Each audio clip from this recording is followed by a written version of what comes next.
So it's 2024. It is actually on Thursday, June 4th, and there's a lot going on in the world, and we'll be talking about that here on Pod TV and see what folks have got to say about a number of these stories.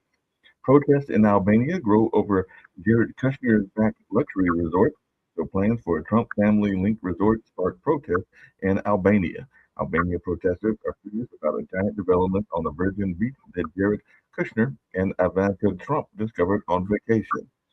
And Henry Nowak jury inquest to probe actions of police is what the coroner is saying. Handcuffed student's death sparks uproar in UK as far right is accused of inflaming tensions. Europe's far right exploit Nowak murder with popular rhetoric on rape. Body cam footage fuels backlash after police handcuff the Diane stabbing victim. Sherpa guide missing for a week on Mount Everest rescued while crawling to base camp. And Five Eyes warns of Chinese spies on professional networking sites. Five Eyes Security Alliance warns of Chinese spies threats on job sites. M15 warns Chinese spies are using job websites to target government staff. So it looks like they're using LinkedIn to lure spy recruits in the West. U.S. and allies are warning. And IDF Northern Chief Rafi Nello nearly escaped Hezbollah drone strike. So Hezbollah fiber optic drones exposed a crack in the Israeli defense. Four IDF soldiers were wounded in South Lebanon drone strikes, is what the military is saying. And Israel and Lebanon agreed to renew ceasefire. So that's something that folks are talking about as well, as Iran launches a deadly attack. Kuwait says one killed and dozens injured in Iranian attack on airport. U.S. and Iran exchanged military strikes with fresh strains on ceasefire. And UK Prime Minister says Elon Musk trying to whip up division over students' murder. Dahmer is accusing Musk of trying to whip up division over the Henry Nowak murder. So Henry Dahmer is criticizing Elon Musk for interfering in UK politics.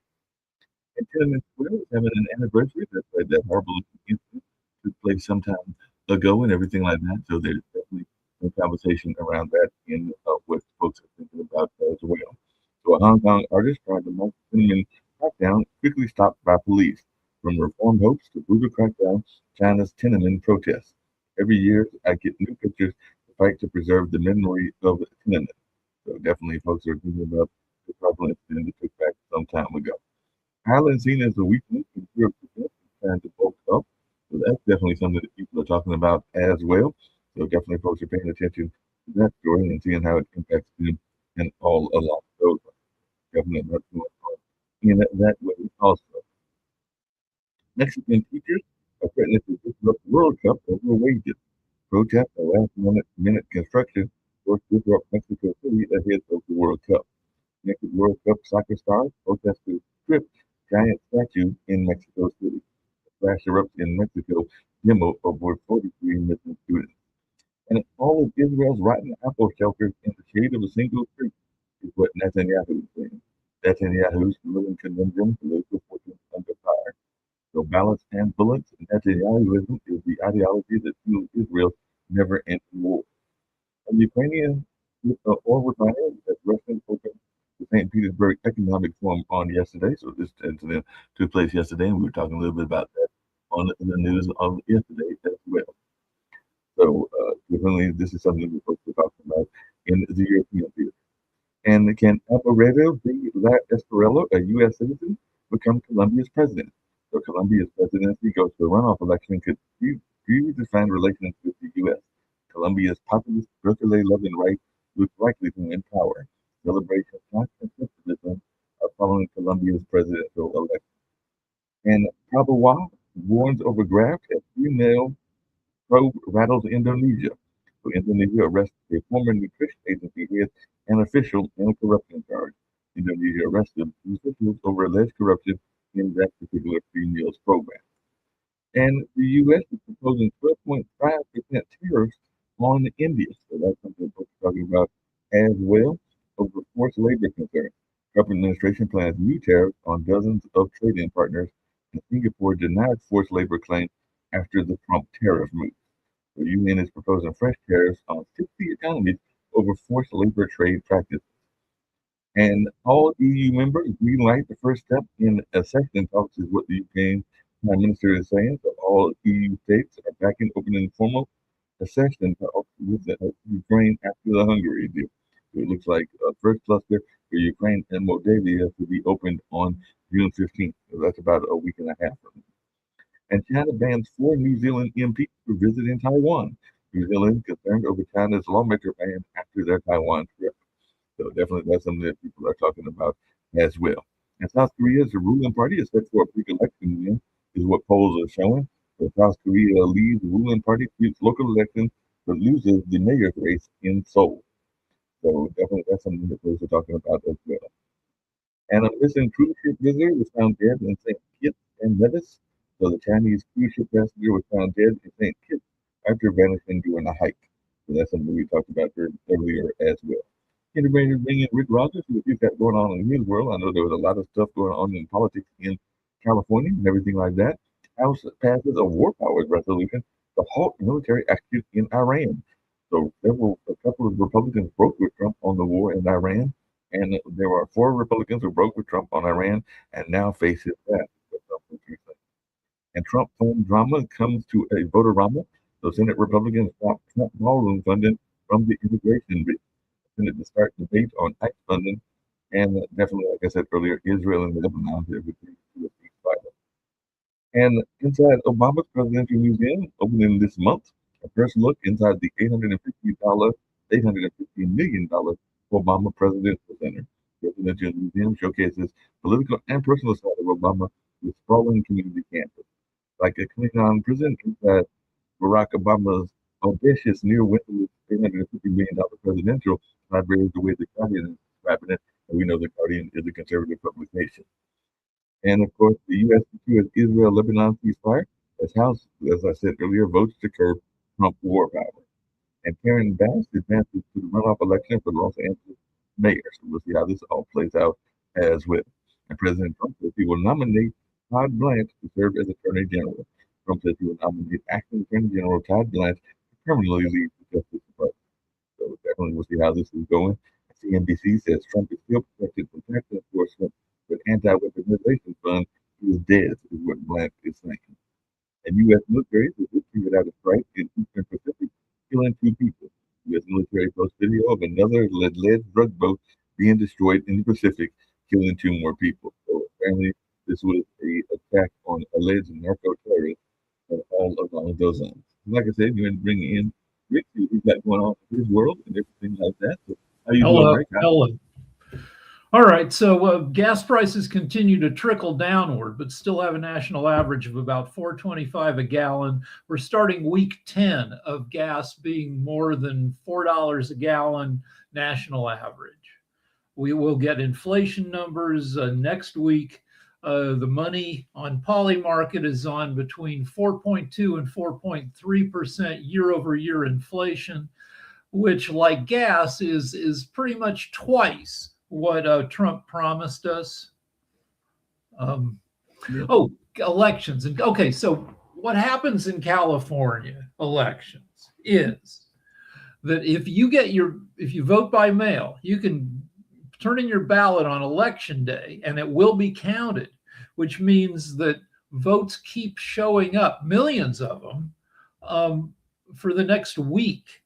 It can take a week to 10 days to get anything close to final results in California elections. So right now, less than 60% of the vote has been counted.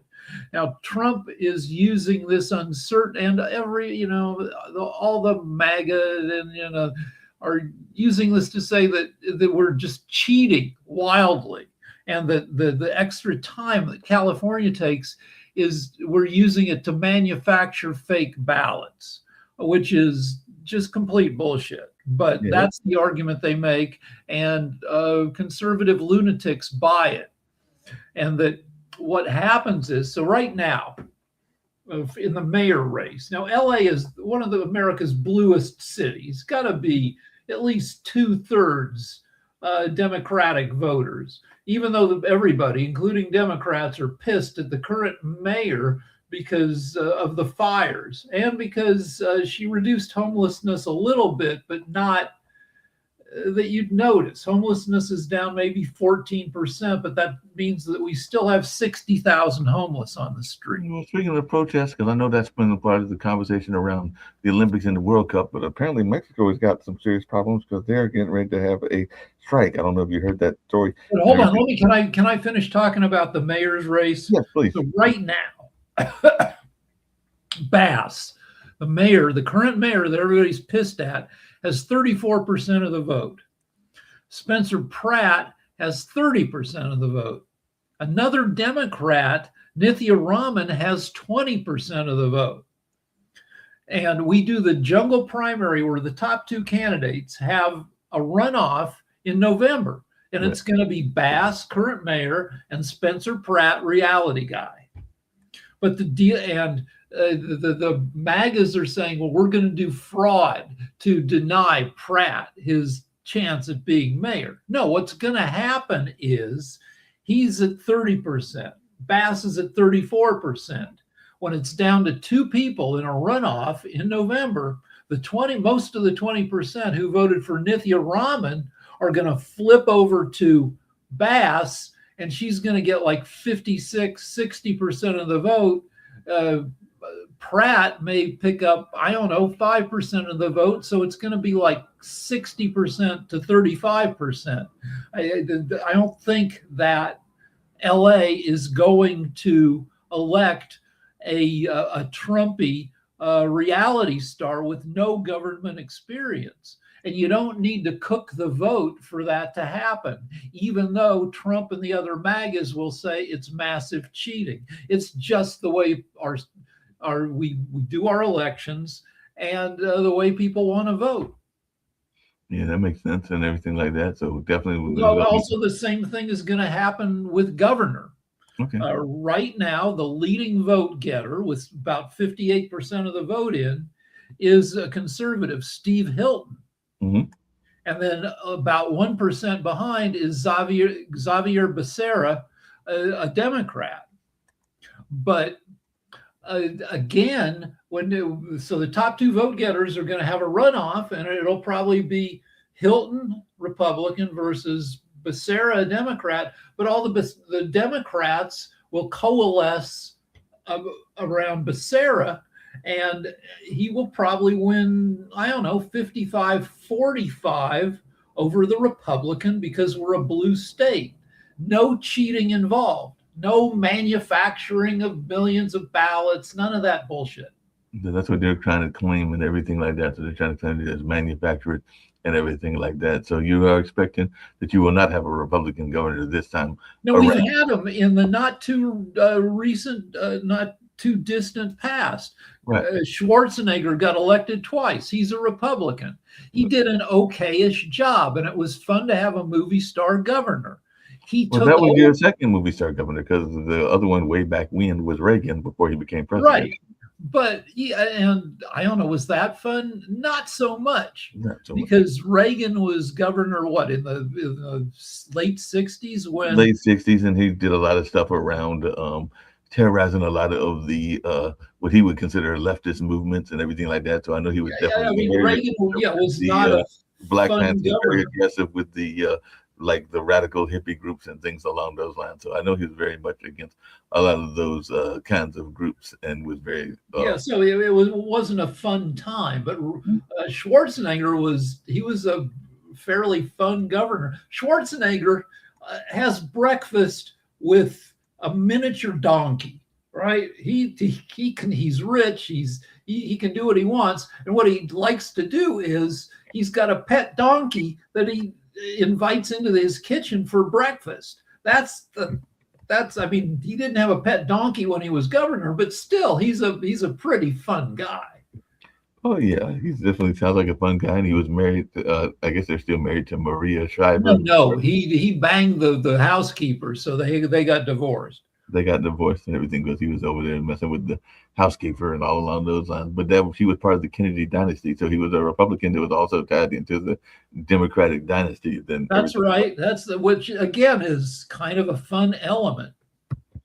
Yeah, that is a fun but Schwarzenegger, yeah, that's also like, depending on your attitude about sex, Schwarzenegger was kind of I mean, I guess you can't consider it fun, but he's always been an insanely horny guy.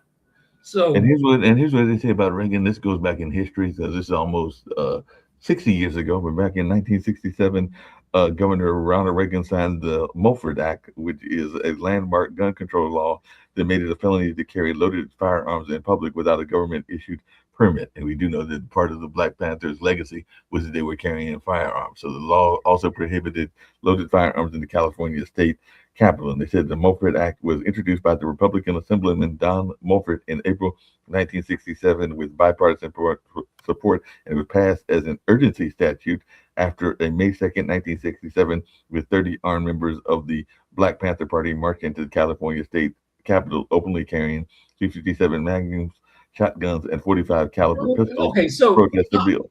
I remember being a little kid and hearing about the Black Panthers, and America was sold a bill of goods about the Black Panthers and a lot of other stuff. America was told that the Black Panthers were a terrorist organization. Right. And of course, the Panthers themselves didn't help by looking so badass, wearing, all black leather and carrying weapons, but that basically they were a community activist organization. They wanted to get their people fed and stuff. They were not interested in taking down America.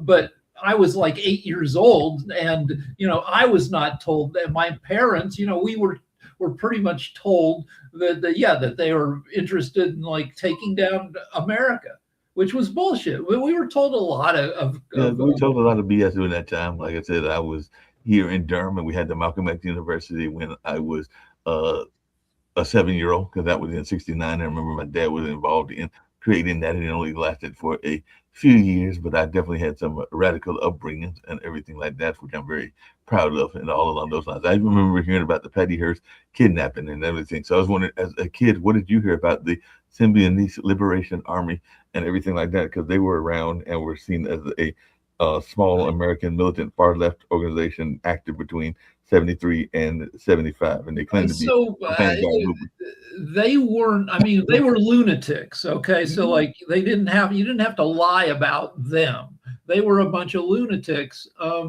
and so they weren't perceived as a threat to America. They weren't painted as but they were. I grew up in Boulder, Colorado, which had a bunch of hippies, had a bunch of political activism. And so I don't know. I mean, there was one summer, the summer of 1972, bombs kept going off during the summer. People were building bombs, and like one time in a park less than a mile from my house, 3 people were working on a bomb in a car and accidentally blew themselves up. And so, I was in junior high. My friends and I went up there to the site of the one guy who lived in the park, because it was Chautauqua, which had little houses. One guy had body parts landing on his roof. Oh, wow. We had to go up there to see the deal, and we saw the trees next to the car, and they were peppered with little pieces of flesh. They hadn't been able to clean it up entirely. And then we found a pile of bones, and we're like, whoa. And then we took a second look, and it's like, no, somebody just ate chicken here. But it was coming back to modern news and everything like that, I had seen a post that might have been in social media that apparently there's some tension with Byron Trump and the Trump family because they're saying that there's a region that Melania and Barron Trump skipped Donald Trump Jr.'s and Bettina Anderson's wedding, and some people are trying to make kind of thinking that maybe there's a division going on between Trump and his wife. Look, he says there's wishful thinking that Barron Trump, he keeps quiet. He doesn't have an active, he's just a kid. He's what, 21, 22 now, and they try to, just like he tries to keep a low profile, and that gives liberals the hope that he might be the Trump that stands up against the family and calls bullshit on everybody else in the family. But that seems unlikely. The little we know about him makes it seem that he's pretty much in line with the rest of the Trumps, and he feels the same grievances that they do. And also, there's a fairly substantial gravy train that you don't want to get off of, that there are potentially billions to be inherited. And I can understand why, somebody may, put aside skepticism about their own family members if they stand to inherit hundreds of millions of dollars. Well, and I mean, there's the flip side of that too. If they're corrupt, and you've seen and read stories your whole life and have been educated that you could go down with the corruption as being part of the family if you participated. So there's a flip side. If you are highly educated, you should know both sides and understand the consequences. But there is a lot to be gained. But, from reports that we have read, Trump has really never had any money. He just manages to con a lot of people to do a lot of things for him. So, I mean, the Trump Towers have continuously gone bankrupt, especially when he was trying to build them. And every time he files bankruptcy, he sends people home with no paychecks. People have worked hard, but it doesn't hurt him. So no, he makes money from bankruptcy, where with his casinos, he pays himself a huge salary, and he sucks that out of it. And then he lets the projects go bankrupt, and investors lose their money, and he gets tax losses that he gets losses that he can use to avoid paying, because you can carry forward losses year over year. If you net operating loss carryover, correct. And so for 10 years and more, he can avoid paying taxes because he can show that he netted no money, even though he's pulled, tens and hundreds of millions of dollars out of these businesses. And yet what Trump consistently, when Trump claims he's a billionaire, he might be only worth 600 million. And then if you say he's only worth 600 million, like Forbes, but he's got a new claim now. True. That I want to explain a little bit of something about the net operating loss carry forward that a lot of people don't understand. That would have screwed Trump, and it was something that we had uncovered a couple of years back, and a pretty powerful, to me, accountant jumped on board with me to do the research because he didn't believe it was true, and I think he even wrote a white paper on it. But the net operating loss carry forward looks all grand, and they had actually extended it to not just be 10 years anymore. It's I'm not going to say it's infinitive, but it's a long time now. But the problem is if you do that and you're carrying it over beyond 5 years, most people destroy or get rid of their tax records after 5 years. 7 years, probably the max. And most people don't keep their documents for that long. Well, what happens is if they decide to audit you and you're doing a net operating loss carryover, say from 7 years ago, but you don't have your tax records from that date to prove to them that NOL is legit, then they're not only going to make you pay all that money back, they're going to fine you. And this was just discovered pretty much back in 2021. or 2020 time It frame. was one of those years. Maybe Is when Yeah. this little act of IRS loophole was discovered. So if they don't have these tax records that go all the way back to the day that they filed, then they're going to be penalized. They're going to owe billions of dollars. Except in Trump's case, Trump has said that as part of his settlement with the IRS for leaking his returns, he and his family cannot be audited ever again. That's thing one. Right. Thing two, and maybe that gets through, maybe it doesn't, but the IRS is broken and doesn't have, and if you have decent tax lawyers and accountants, you can hold them off. The IRS used to be in the 60s. The IRS, my dad was a CPA. The IRS was fearsome and getting audited was terrifying. Now they don't have the staff that you can fight them off. Well, you can and you can't. I mean, it's still a pretty tedious task. I've gone through it, and more than once. The first few times were pretty easy. They weren't attacking me.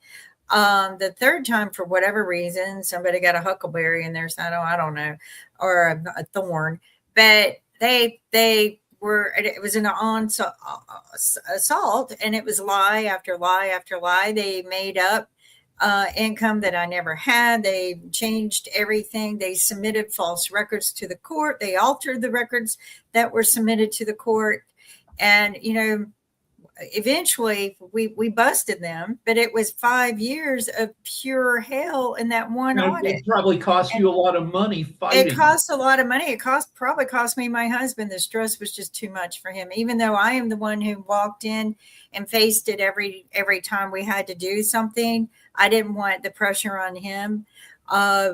And I handled it all the way to the bitter end, but having him behind me all the time was great. When you said it cost you your husband, it sounds like maybe you got a divorce. You didn't. Your husband passed away, which is tragic.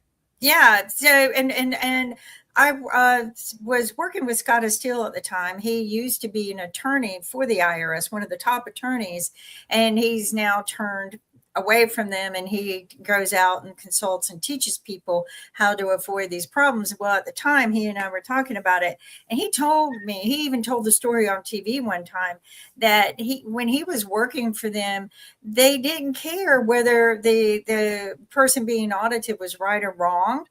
Sometimes it was just fun for them. And this is his words about two of the guys he was working with. We're having fun waiting for him to have a heart attack. Well, that's exactly what he said, that they knew he was right. They knew he had committed no crime, didn't commit any falsification of records. Actually, everything he was owed, he was due.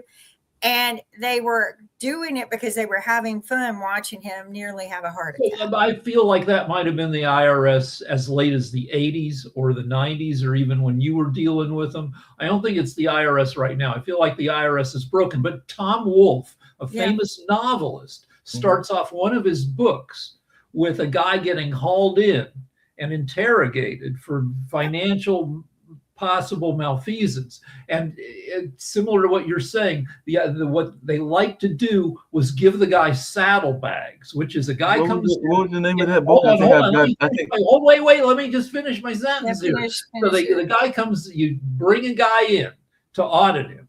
He's wearing a suit and tie. He starts sweating, and he takes off his coat. This is in this novel. And they like when they get the sweat stains so big under his armpits that they meet in the middle. So harassment used to be my situation was in 2016 timeframe. I guess the audit actually kicked into more gear in 2018. But it was horrendous. But I'll never forget when I went in to sit down with them for the audit. And again, this was my third time. I never had a problem with them before. Every audit had always been smooth and silky. And, some of our guys that work with us on TV said, you don't have to do this. sit down and ask them why they're doing this, and tell them, you've already been through a few and you've come out clean and you just want to know directly what they're looking for.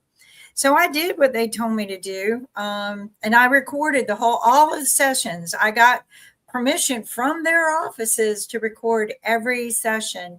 And I asked them, I said, we've done this many times. I've always come out squeaky clean. What is it precisely are you requiring me to submit? What are you looking for? And they had brought a sheriff deputy into the office, gunned, as if to intimidate me. I've never had that before. And he said, well, he's here, whatever. He said, I'll have to pull the records again. But he looked at me. Here's Miss Calhoun.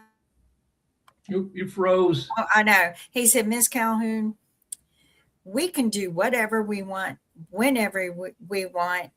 Crack that whip and make a taxpayer jump just to do whatever we want.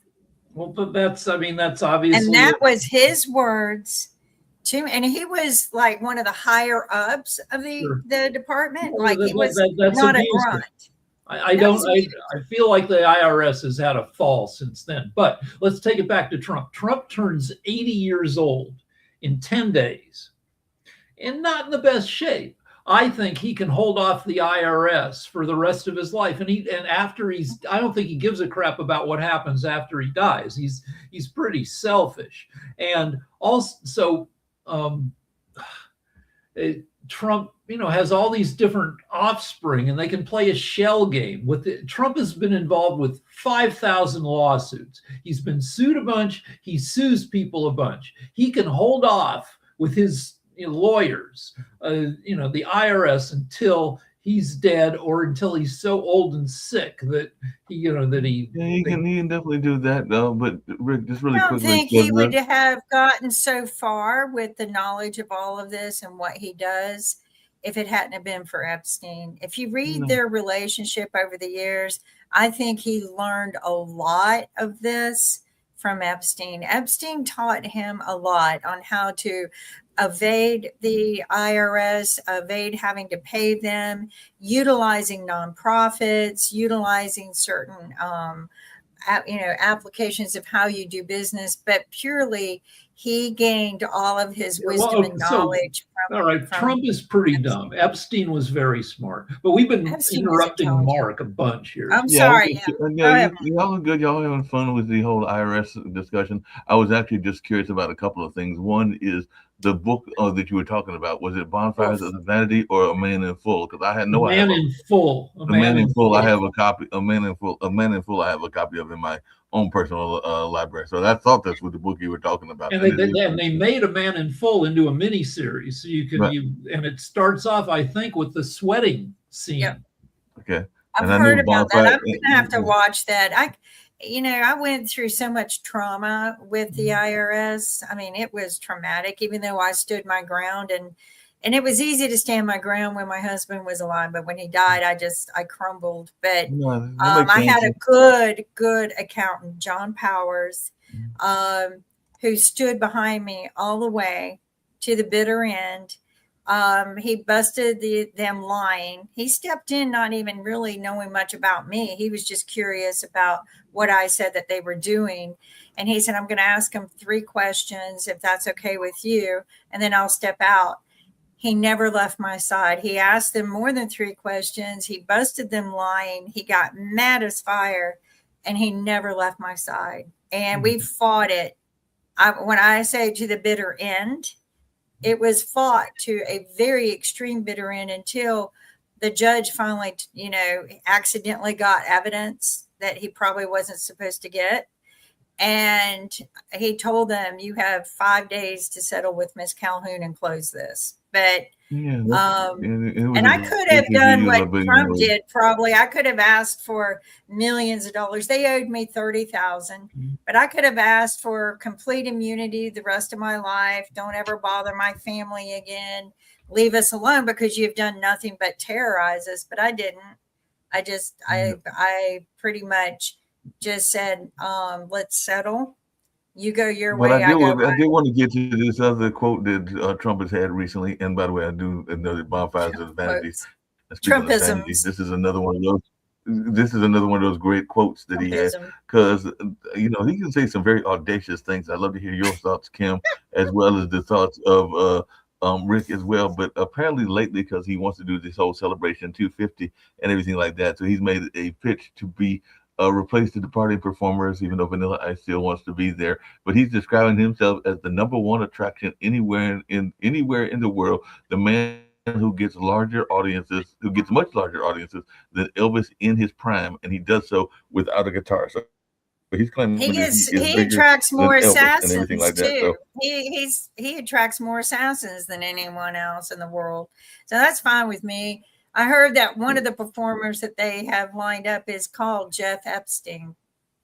No, the agent, the music agent representing a lot of these acts is a guy named Kimmel pointed. Jeff. I guess other people noticed too. Pointed out. Yeah, Kimmel pointed it out. But the deal is that even given the circus that Trump is, he still has 38% approval among American voters. And that's among the lowest in history for presidents, but that's still tens and maybe more than 100 million supporters. So yeah, he can attract a crowd. He's always lied about the size of the crowds. But the thing with Elvis is, Elvis was a nice guy, a good guy. He had his issues, but overall he was a beloved man. But he passed away in 1977. So yeah, the America was only about 2/3 the size it is now. So he passed away the year after the 200th anniversary. I think that it's going to be just like the celebration they did last year. I think it's going to be a very similar thing. I wish that the No Kings people would not do anything on that day, because he utilizes that as them celebrating him. And I wish that they would just pick another day, the day before, the day after. I don't really support the No Kings Day anymore. I think if you want to get rid of this, we all just need to gather on the lawn together and overthrow the government. And I don't think there's anything wrong with overthrowing a crooked organization, government that is doing so much damage to the country. So not just in the country, but globally. Well, let's make some connections. So the UFC Freedom 250 fight event at the White House it's supposed to be a celebration of 250 years since the Declaration of Independence issued on July 4th, 1776. Wrestling, come on. However, the UFC thing is scheduled for June 14th, which is 3 weeks before the. And so it also happens to be June 14th is Trump's is like June 17th. So it's really Trump's birthday party. You're going to see it on Paramount CBS. Now CBS is the network that has been destroying 60 Minutes, our most venerable news show, because Trump doesn't like it. So everything is, in cahoots with. Yeah. Also, why is CBS sabotaging its own show? Because they needed to Trump to approve Paramount buying Warner Brothers, because Netflix was supposed to buy Warner Brothers and probably would have done a better job, but Trump put the kibosh on Netflix, let Paramount buy it. Keith Ellison, this multi-mega billionaire, and so he's that should not be a president decision. That should be a unified choice of various different individuals for FCC and FTC. Yeah, but this isn't a shoulda presidency. This is we're going to get away with whatever we can. Right, and I mean, and this is all that happens. But you've worked for the industry, We did have a victory, though. Because apparently the House voted to kind of curtail his war power acts and everything like that. And they did have 4 Republicans that crossed and everything like that. So now whether that'll stop him from fighting Iran and everything, that was probably not. But he is. They're even saying he's feeling boxed in as Fed Republicans sent him a message and everything, because there were some Republicans that went against him, and definitely. Now their Senate's going on break, and so maybe they're not on break, but definitely there is the House that did vote to curtail his war powers. But it's only symbolic. It doesn't have any direct effect. Yeah, it doesn't have any direct effect. And coming back to Juneteenth, Juneteenth is the official day is June 19th. I know a lot of people will be doing celebrations on the weekend before, which would be like I think that'll be like the 17th or the 18th or something like that. I gotta see what the dates are. I mean, this whole nonsense just sucks the joy out of celebrating anything about America anymore. I don't even want to do anything for July 4th. I don't think I did anything last year. Everybody else went somewhere. I dog sat last year. It just wasn't anything special to me anymore. It holds nothing special to me anymore. It used to. But I just think that they've sucked all of the we're not united. We are very divided. We are not a country that has core values anymore, that have integrity. We're a country that, prides itself on being bullies and mean and telling everybody what to do. And that's not.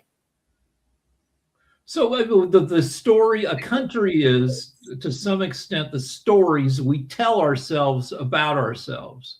And Right. For the whole, after World War II, the whole rest of the 20th century, we told ourselves we were on the side of good, and that the whole world does better when we do better in the world. 800 military bases on foreign U.S. military bases on foreign soil. We were very intertwined, and would, global trade, which, we made some deals that backfired on us with global trade. Mm-hmm. And now the stories we're telling, are meaner, that it's us or them, zero sum. Zero sum means whatever you get, somebody else doesn't get. It's not like, we do better, we rise together. It's that there's only a limited amount of stuff, and if somebody else is getting it, you're not. So we're the national personality has changed a little bit in the 21st century. Yeah, it's definitely changed. I'm writing a book where there are 2 competing versions of Jesus. There's old Jesus, who holds a lamb, right? We all love that Jesus. He's always holding a lamb. He's playing soccer with kids, And then in my book, which is in the near future, there's real Jesus, who's cut his hair and is jacked, right? And who might even carry a gun, and who doesn't turn the other cheek. Real Jesus will, he drives a pickup truck, and if you punch him, he will punch you right back. Is he going to be at the UFC? No, but so Trump is. Is he going to be at that UFC wrestling match? The audience, it's going to be 4,300 people, and the event is designed as a thank you to the military, with 4,300 attendees on the South Lawn if they're not fat. They put out guidelines. They want the military attendees to look good on camera, I assume. He's done this before. Yeah, it was pretty. He put out maximum waist sizes to get an invitation if you're in the military. Does that include him? No, but I think it's 37 inches for men and 35 inches for women, which is actually somewhat chunky. But basically, it's a no fatties event. And people have pointed out the irony that the fighters, the UFC fighters, most of them are not your preferred. No, most of them are not your preferred, white people that Trump likes from America. They're you've got the headliner is Ilia Topuria versus Justin Gaethje. Are they immigrants? Are they immigrants? I don't know if they're even American citizens or what, Right. but they're not the See, this lily whole white thing people. on the lawn there is Yeah, kind maybe of disgusting. Jacoby has more. It's like a coliseum now, right? Like it's Oh, gladiators fighting the Hunger Games. You know, he calls them the Freedom Games, but it's the Hunger Games.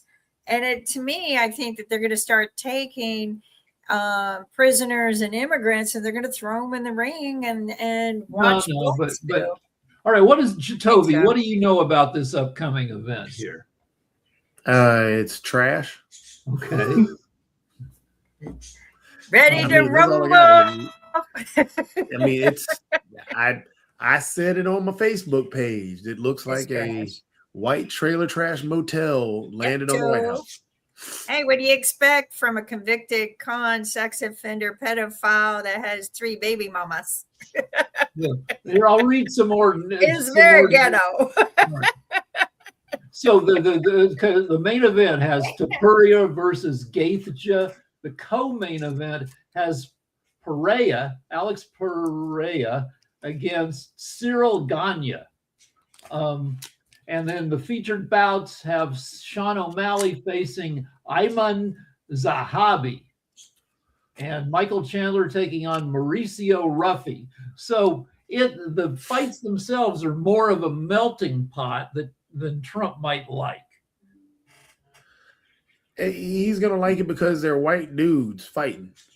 Okay, I mean, I guess what they're like from Armenia or some other like Baltic. They're fighting for him. Right, they're fighting for Trump. Wait a minute. Waiting for Eddie, Hold on. Johnson. Hold on a Where's second. You cousin said that Eddie these fighters Johnson? Is he coming? You said these fighters are from Albania. Right?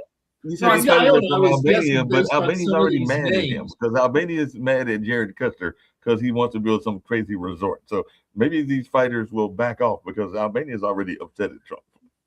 Yeah, I'm sure the fighters just want to fight, not have to deal with the politics of it all. I think this is going to become more like the Roman Coliseum crap that we'll see if he did. I mean, he might. I don't know if he leaves the arena up after it doesn't dismantle the thing. It's taken a month to put up with giant cranes. It's an arch. He's got his arch. All he needs to do is paint it gold, and there you got it. Yeah, we'll see. He might say, we put it up. We might as well keep it up, and we'll have fights every month. It's just, I think that's where this is leading to a Colosseum, Roman Colosseum, gladiator fighting for the king's honor. And I believe that it's just going to become more and more grandiose into what he was calling the Hunger Games or the Freedom Games, as he called them. So, he's got these ideals and he's making them happen, and nobody's stopping him. And that should have never been put on the Capitol lawn or White House lawn. There have been weird things that have happened at the White House historically. There was a cheese riot one time where they in the early 1800s, they put out like a 300-pound wheel of cheese and invited everybody to come over and take a chunk of cheese, and there was some chaos around the cheese. And various presidents had weird pets. John Quincy Adams had an alligator. Teddy Roosevelt had a hyena, a coyote, a badger. He was a hunter. I think Martin Van Buren had 2 tiger cubs. But Congress said, no, you can't have tigers at the White House. But to your Calvin point, Coolidge had lion cubs and a pygmy hippopotamus. and to your point, there was even a seance that was there, and that was actually Abraham Lincoln that had a seance, and apparently he had it a couple of times because he was turning towards spiritualism during the Civil War. So Lincoln was our saddest president. He was sad about what he was doing to the country.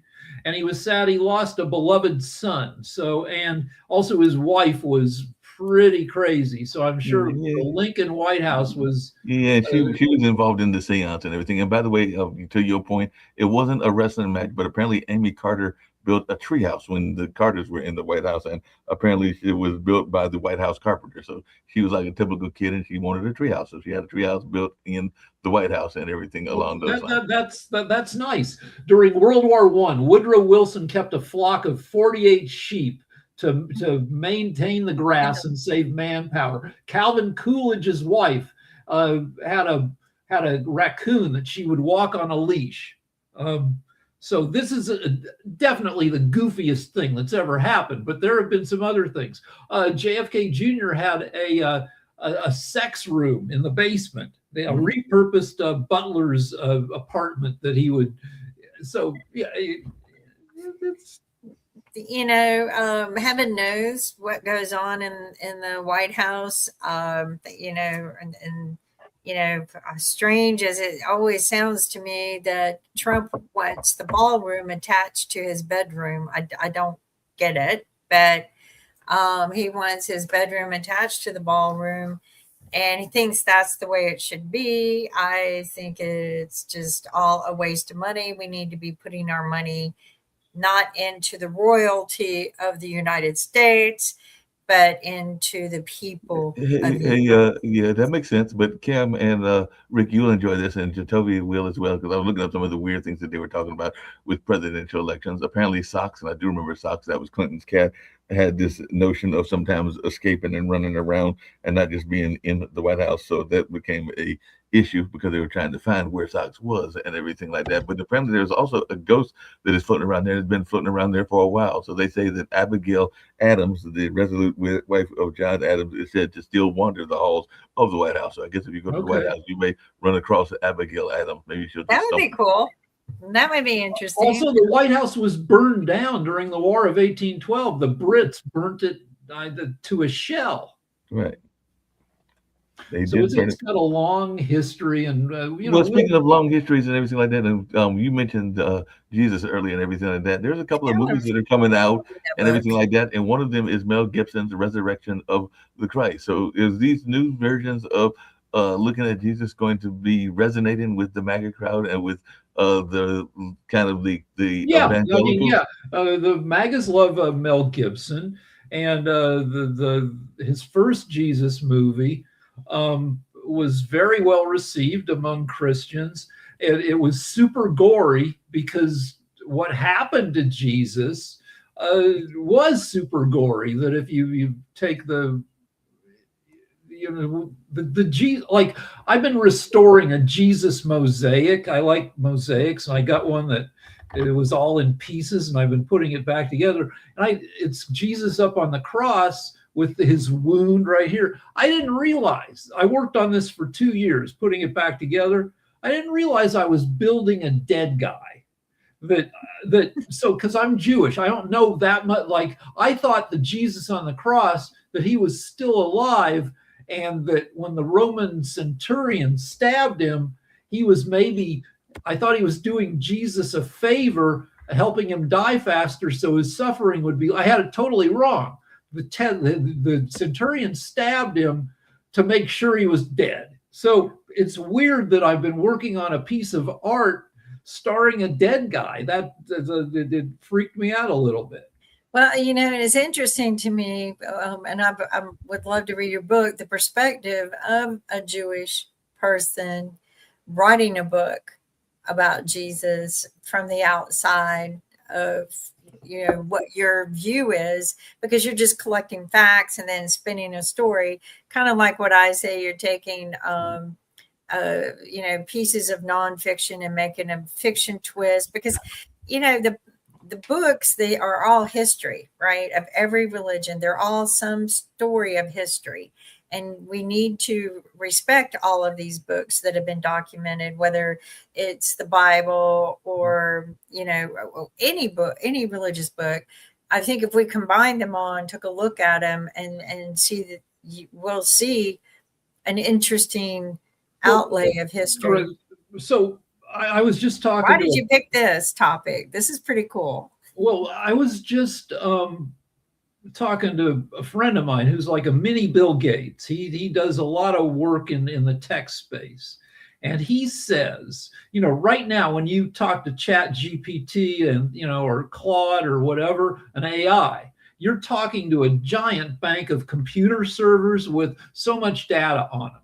And every time you talk to them, they're a little smarter. And now, I'm known for having one of the world's highest IQs. They are smarter than me right now. They are better on IQ tests, I think, than I am. And so they're super smart, but they're not walking around but my friend who knows the space says that PCs that are loaded up with AIs that are just as powerful effectively as the LLMs, these giant server globs, are going to be released by the end of this year, which means I think the book I'm writing is set, some of it in the 2030s. You're going to have robots walking around who are really smart.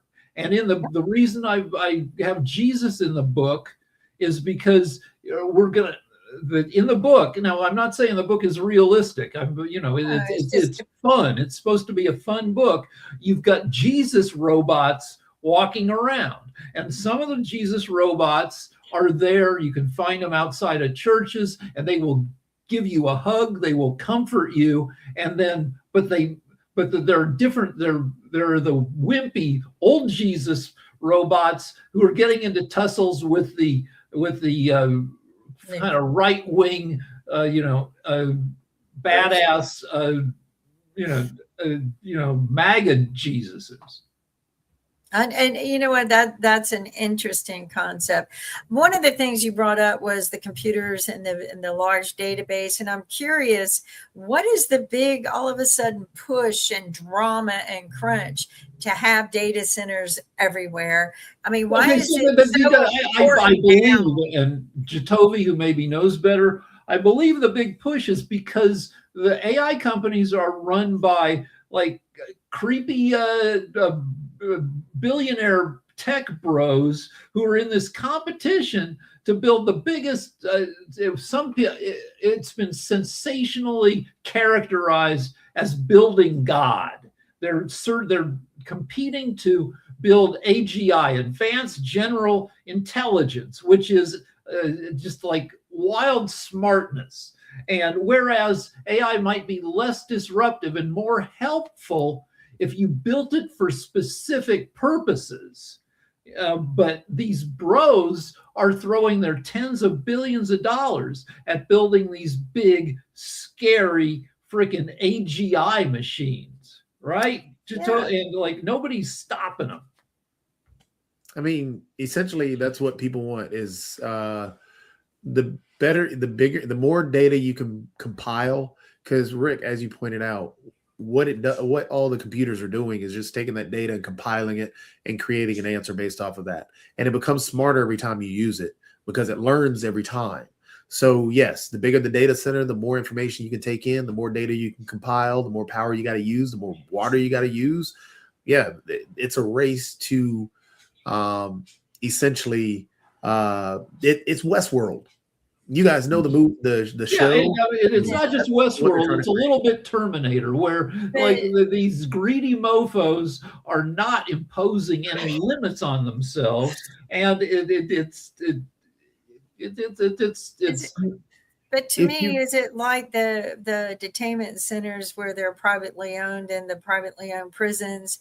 Is it a push to get all of the data centers to be owned and controlled by a certain power elite and to have the control over all of the data? If you control the information that's being pushed out, you control the populace. Right. But the tech bros believe we'll have utopia if you put AI in charge when it's smart enough. The tech bros are scared. I mean, that's the honest truth. The tech bros they see what's coming. The tech bros are actually scared. The ones who are wanting the money and all the other stuff, those are the ones that I'm talking about. The ones that are already talking about we should be fearful of it. They've already accounted for, what is it? I think they put out a figure of close to 90,000 jobs being lost over the past, well, not last year, but just recently, as a matter of fact. So yes, there's AI is coming, and those that have been putting it together are afraid of it. But because there's so much money being tossed around, you got people being told to be quiet and just take the money and just So move if on. you talk to AI, Peter Thiel has left the U.S. already. so That should tell you something. So's Nick. So if you talk to AI and you say, what do you think about this? AI will come back and say, well, I don't really think. I'm not conscious. I don't think.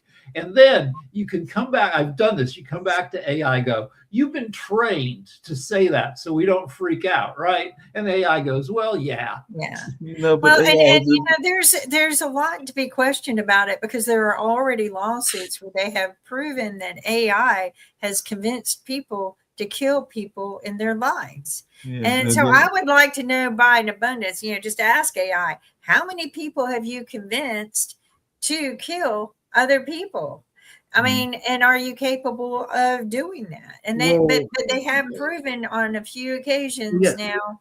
AI has you know, convinced people, yes, to do different crimes. AI has also convinced people to commit suicide. AI has a problem right now, and young individuals, people, you know, all the way high school kids even are using AI more and more as a way to cope with mental health issues. We as a society have ignored it. So people younger than us have decided to turn to AI. If we don't see that the major problem with that, then we as a society have failed the people that are coming behind us. It's also making us stupider. There's a thing called the reverse Flynn effect, where in the 20th century, the average IQ of humans went up as we got more and more information and the whole world became connected. In the 21st century, the average IQ has been going down because we've been outsourcing our thinking. Now, us plus AI, we're probably smarter, but if you put somebody in a room and they don't have their phone, and you give them an IQ test, or you make them read a passage in a book and then explain what it's, we do worse. Yep. And that's because we're not using our brains anymore. And they've even said the less that you talk, though, your brain starts. Right. So my friend who's in the tech space talking about these issues says it's going to be fun. And by fun, I think he means fun like being in a video game, which, you know, that's not fun to me.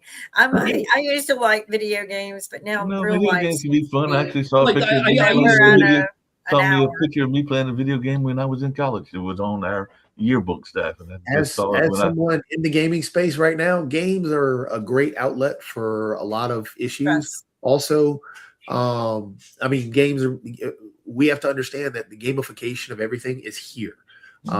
It is what everybody is using. You can look up, I think it's ESA that keeps all the statistics.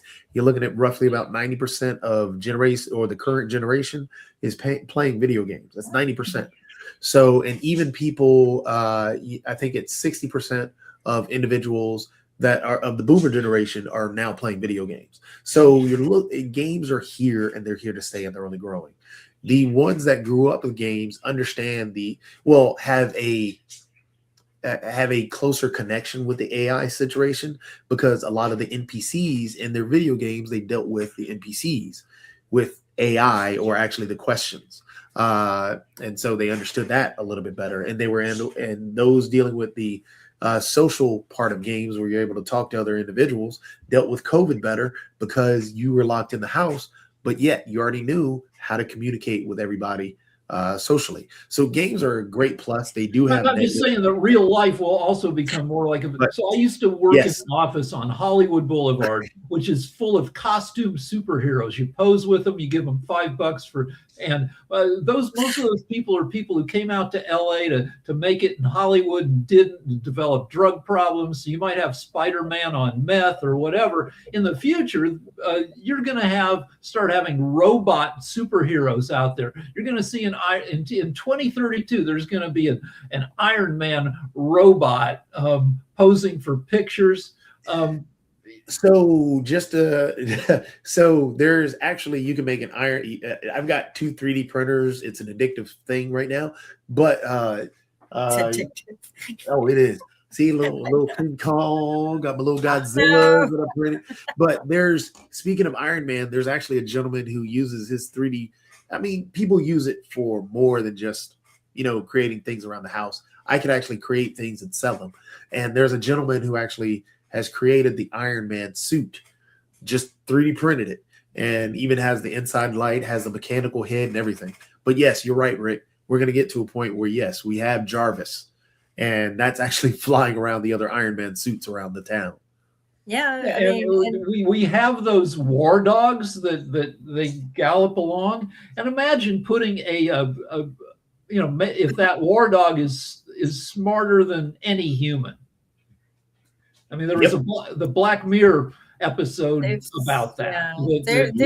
There's going to be some applications. We're at the top of the hour now. We're going to have to say goodbye until we see you tomorrow. Everyone, please take care and have a blessed day. And thank you guys for joining us today. What a fabulous conversation we have had. We have fun. I'm going to go Google a lot and get a book. Okay. So, but everyone take care. Take it easy.